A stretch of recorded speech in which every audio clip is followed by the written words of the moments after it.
Estamos na região noroeste do estado do Ceará, mais exatamente na cidade de Hidrolândia, uma cidade que se estende a 442 quilômetros da sua capital e que se estende a 927 quilômetros quadrados.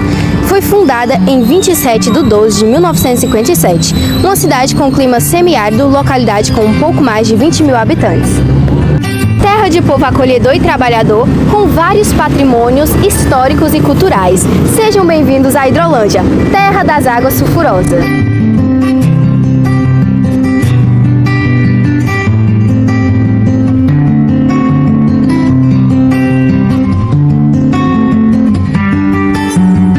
Hidrolândia é um nome que de cara já remete à água, né? E não é à toa. Por trás desses muros encontramos o motivo para que o distrito Batoque se tornasse a cidade Hidrolândia.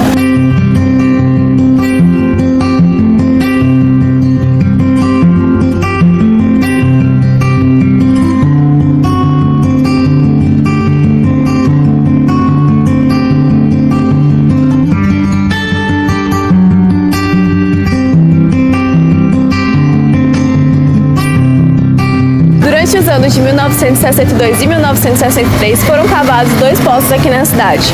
Um deles, esse aqui.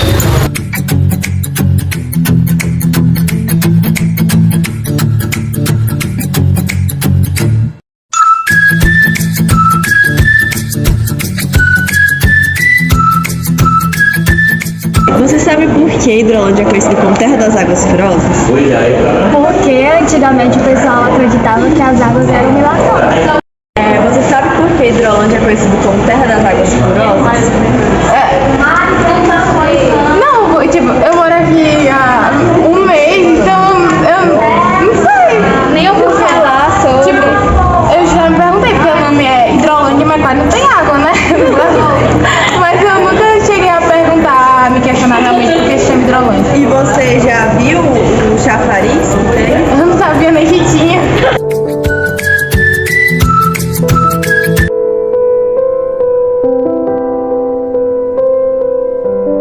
O nome, inclusive, Hidrolândia, é por conta da perfuração desse poço, né, que ocorreu em dezembro de 1965. Até então, a Hidrolândia tinha recebido o nome era chamado de primeiro Cajazeiro dos Timbós, posteriormente o nome era Batoque, e aí com a perfuração do poço, né, passou a se chamar mais tarde Hidrolândia. Por quê? Porque depois de ter feito a perfuração do poço, foi feita uma análise da água e se descobriu que a água desse poço tinha alguns elementos, né, químicos, principalmente enxofre.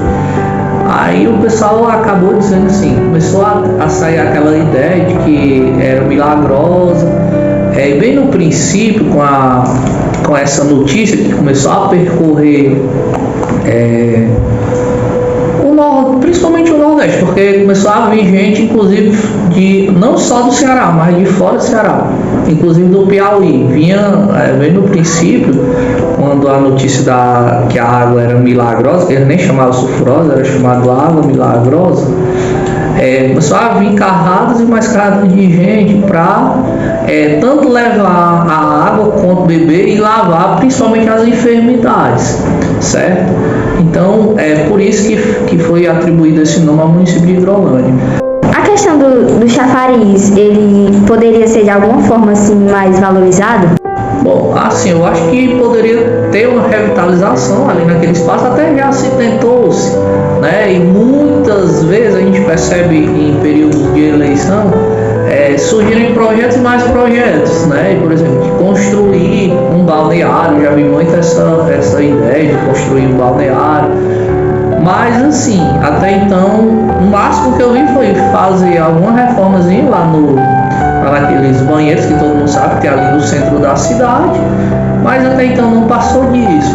Eu creio que, por exemplo, se começasse a se valorizasse mais um pouco, a gente poderia ter um potencial turístico até um pouco maior.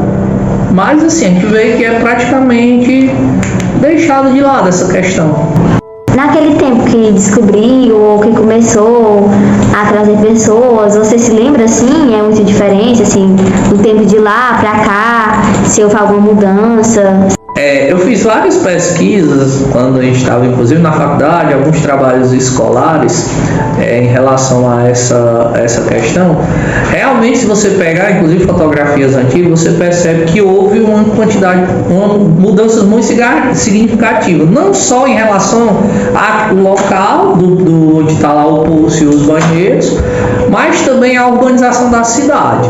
Pelas imagens que eu vi, né, no período em que começou a acontecer, como eu falei anteriormente, essa vinda de pessoas em busca de curas para alguns tipos de doença, aquela parte ali do centro da cidade, na verdade, nem tinha construções.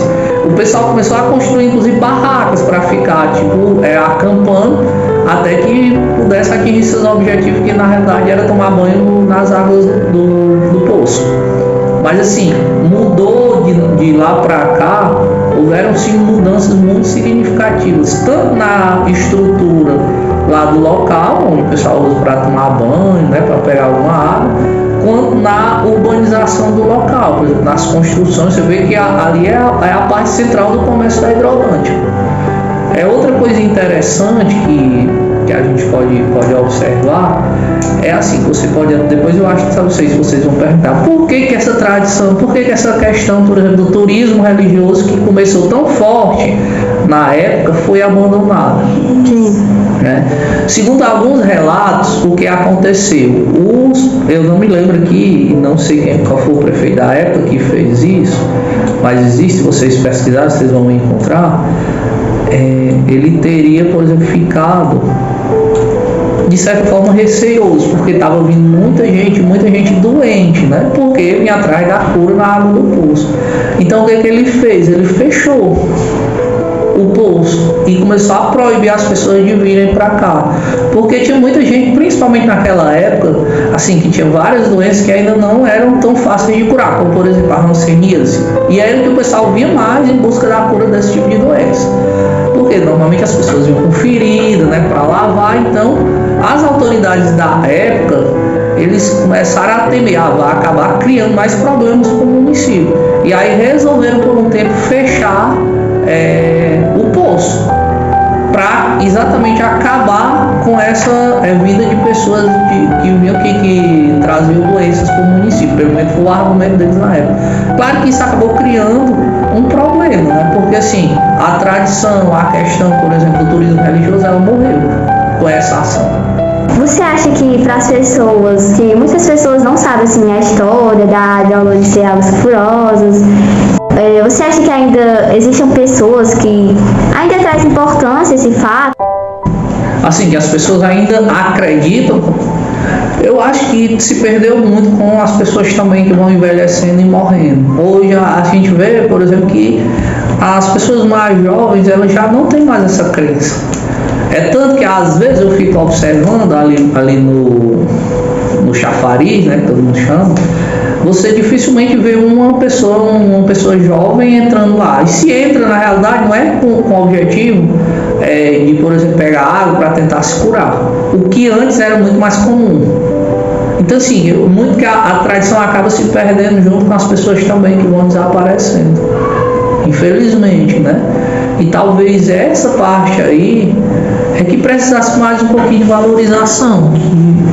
Eu acho que às vezes fica muito a desejar nesse quesito, né, de você valorizar mais os aspectos locais, os aspectos da própria cidade, mas sinceramente eu não vejo muito, e assim, eu creio que com o passar do tempo isso ainda vai se tornar muito mais distante da gente.